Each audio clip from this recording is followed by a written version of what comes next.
Until we confirm the reason for the failed authentication, we cannot call it an incident yet. It could be that you have a capital letter in your password, and then your shift key has stopped working. And when you are typing the password, you press shift, and it's not because you are seeing star star star star star. You didn't check. You enter, it didn't work. Try it first time, second time, third time. Then the first time you now say, okay, let me even see the password. After you type it, you now press on that. You say, oh, this is not capital letter. You go back, you try it again. It's refusing to. Then what do? IT, my keyboard is not working. Please change it. Then they change it. You authenticate. Now it was a suspicious event because you were trying multiple times to authenticate into a secure server. Suspicious, right? But now, by 2 a.m. in the morning, another system, a different MAC address entirely, tried to log into the internal network, gained access to internal network, and tried to log into your account 450 times in 10 seconds. That is it. A brute force attempt. Are we following? It's a brute force attempt. So a brute force attack is when somebody tries to use multiple different passwords to gain access to a particular account, right? First of all, it's 2 a.m. in the morning. You are not in the office. Secondly, it is from an unknown device, an unauthenticated device. Thirdly, the number of attempts is impossible. That is an incident. Okay, so what do we mean by incident management? Incident management has to do with incident response and also business continuity.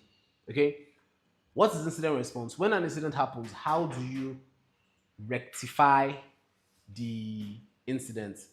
How do you come in, fix the incidents that occurred, and also return business to normal working procedure, to normal workflow? Okay, that falls under incident management. Then regulatory reporting. Regulatory reporting is simply giving reports to regulatory heads. Sometimes you might be the one to audit yourself with an external auditor and give to them. Sometimes they send an auditor from the organization, right, from the regulatory body, to come in and audit the organization to check for what. Well, they are not really checking for conformity. What they are looking for is non-conformity. Why? As an auditor, if I go to an organization and I'm able to make money from that organization for the regulatory body, I am a very good auditor. So I'm coming to look for errors. I'm not coming to check whether you are. I want to look for errors.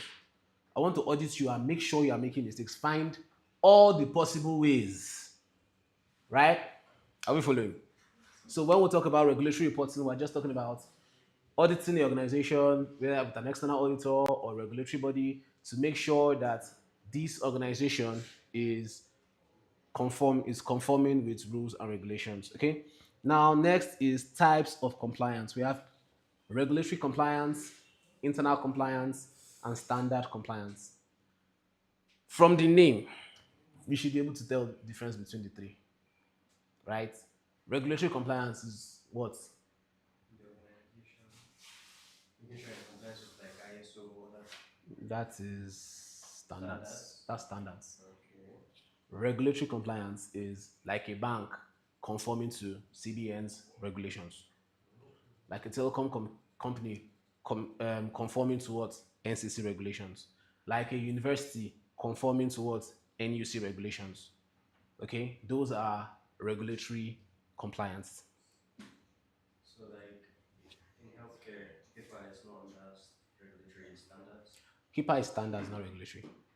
Okay, so internal compliance is when an organization is within the organization, the internal auditors are making sure that their staff are complying with what internal policies made by the organization, complying with internal procedures made by the organization. That's internal compliance. Then what is standard compliance? Complying with international standards like GDPR, NDPC within Nigeria, ISO 27001, PCI DSS, HIPAA, and all of that. Okay? Are we clear? So, common compliance challenges. One is keeping pace with regulatory change. Now, like she said something just now when I talked about banks and minimum amounts. She said 25 billion. Now, I am aware that as of what month was that?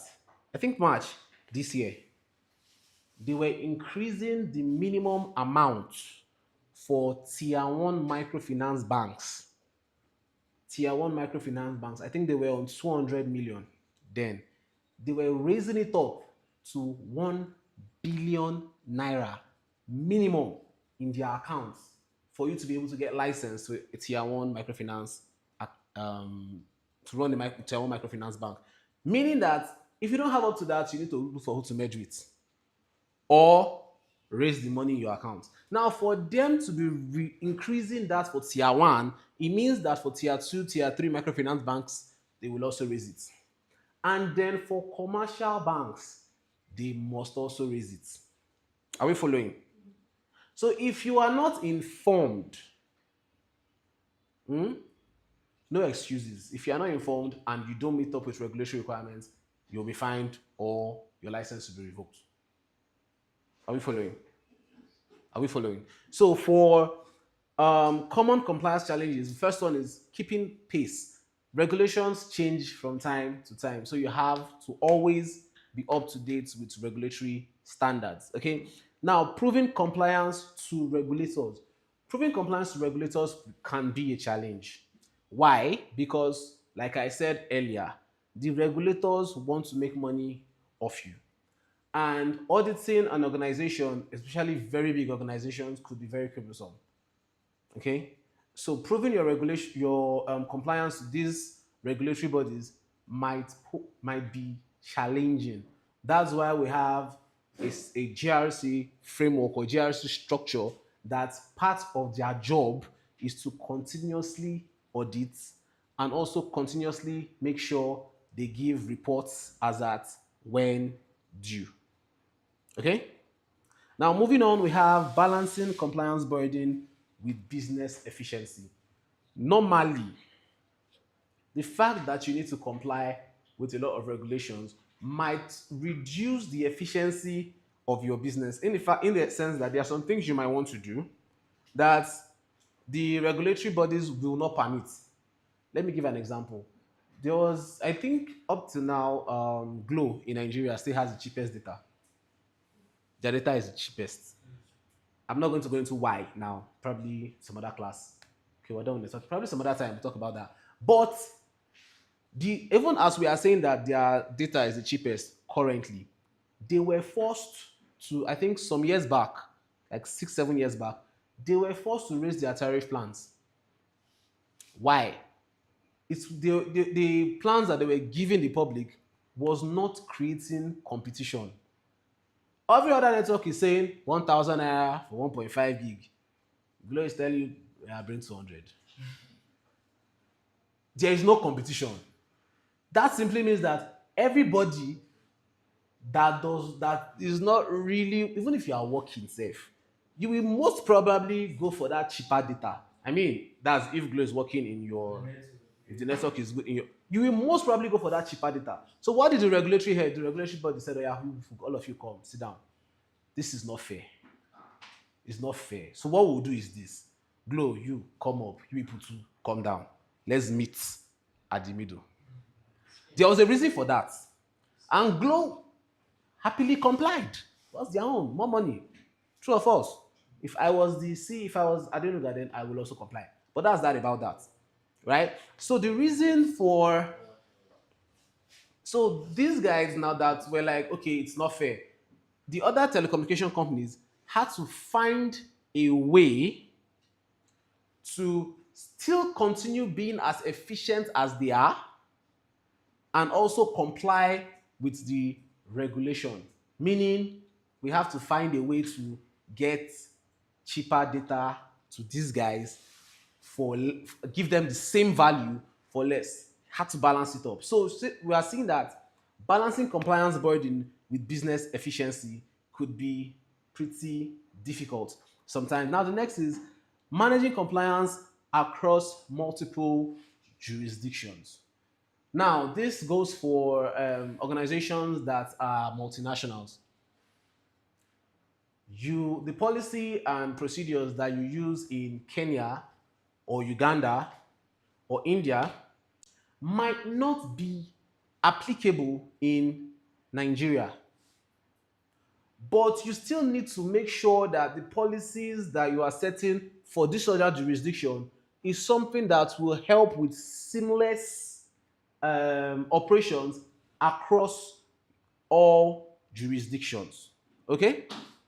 Are we understanding this?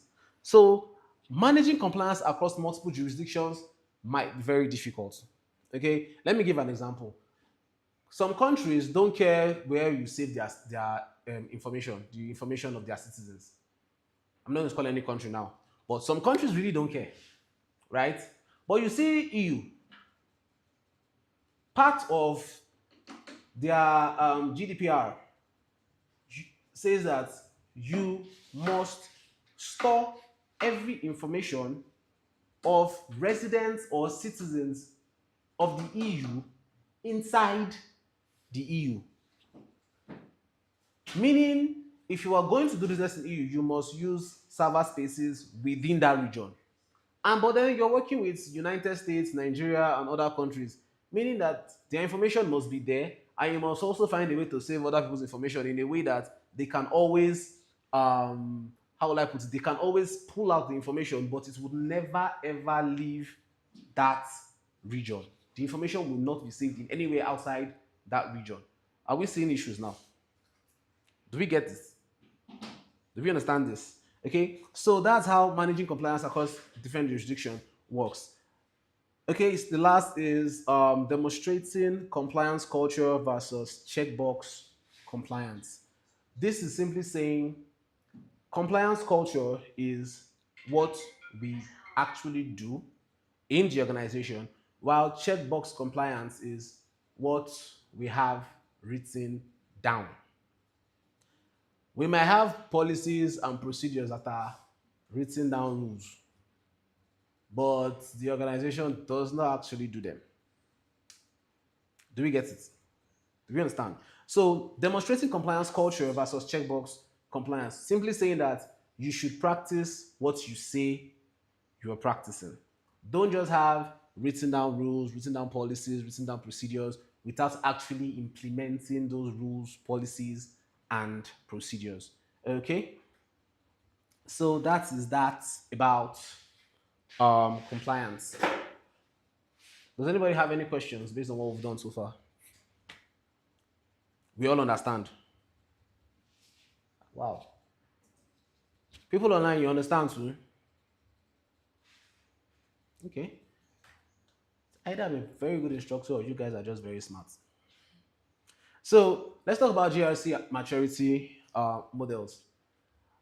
GRC maturity models talks about the level of our GRC infrastructure, the level of implementation of our GRC. Okay. Now the first is the ad hoc. The ad hoc is reactive, siloed, malware processes, no formal framework. Now, when we say it is reactive, siloed, and all that, what we are simply saying is there is no structure put in place. They just react based on what has occurred. If there's an incident, we hurriedly fix the incident, learn from the incident so that it doesn't happen again. That's the ad hoc structure. It doesn't really exist. Okay, now we have the developing level. Now, the developing level is that they have basic policies, they have some sort of automation, they have inconsistent application. Now, when we say they have basic policies, they probably have an information security policy, right? They have some level of automation where they have a SIM tool in place, they have an IDS in place, probably. But then the policies and procedures that they put in place, it's not strict. They really do not follow it, right? They apply sometimes, probably when the boss is around. Everybody is all acting all proper. But then once he travels or he goes somewhere else, back to anyhow behavior. That's developing. Then we have the defined maturity model. The defined maturity level has a formal GRC framework. They have clear roles and they perform regular assessments. Okay, they assess their infrastructure regularly. They assess their KPIs regularly. They have clear roles for all the staff and all that. Then the next is the managed. Now the managed has integrated approach, meaning they have integrated GRC as part of their working procedure. They have automated monitoring, meaning yes, they monitor their policies and procedures. They monitor their infrastructure. Then they have the risk informed. They make risk informed decisions, meaning to a certain level they are mature. They know the risks that they are prone to. They make decisions based on those risks. They have automated monitoring. They are doing well. Now we have the optimized GRC maturity level. Now these guys are not just doing well, they have predictive analytics. They from this level, they know what they will most probably face in the future, and they start prepping for it before it even happens. They do continuous improvement, and they have industry leading practices, right? Also industry leading practices, meaning that they don't wait for in the industry to make these particular things a necessity before they implement it. Okay, the industry most probably uses them as a standard for other organizations within the industry to work. Okay, then key GRC frameworks and standards. We have the ISO 27001. I've said it a couple of times already. ISMS, Information Security Management System. We have ISO 30,000, which is for risk management principles and guidelines. Talked about it before. This helps us to handle risk management properly. We have the GDPR, which is the General Protection and Privacy Rights. Now, GDPR is for EU, but it can be watered down and localized to different geographical regions, right? You can implement GDPR to your region to help with your data and information security. Okay. Now we have the NIST CSF, which I explained earlier, National Institute for Standards and Technology Cybersecurity Framework. And I also explained the six core functions of NIST CSF. Then we have, do should I go over the six core functions again? Yeah? Okay. The six core functions are governance, identify, protect, detect, respond, recover. Is it? Governance, that's version 2.0, right? The 1 point was just 5. This is 2.0. Okay, so that's for the NIST CSF. Then we have the PCI DSS, which is Payment Card Industry Data Security Standard. Okay, so this is for payment card data security. So any organization that is going to work with people's card information, credit cards, debit card information, must comply with PCI DSS.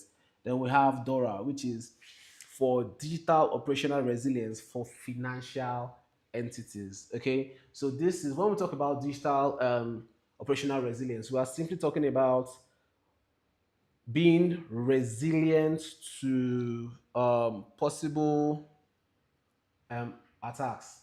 Okay, we're talking about being resilient to possible attacks.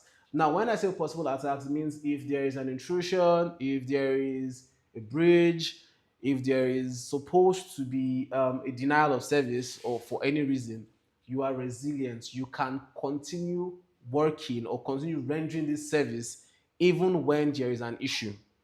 Okay, continue working even when there's an issue. That is resilience. Okay, so in conclusion, our key takeaways from this class are: for one, GRC is strategic, not just operational. Okay, integrated GRC drives business values, not just regulatory adherence.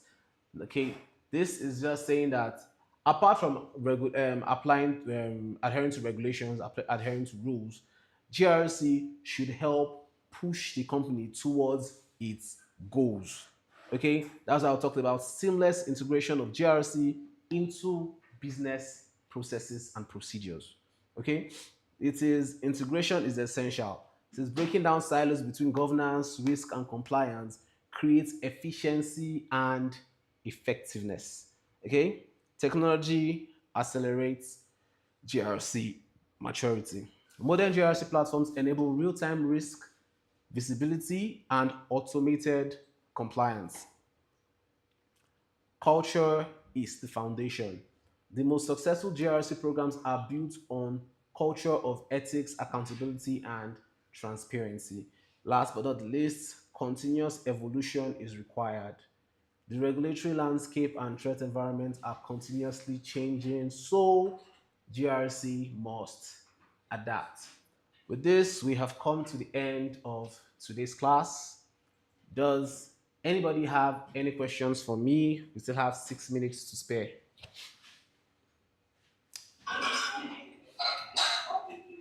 Nothing from my end. Okay. Anybody? Physically, anybody?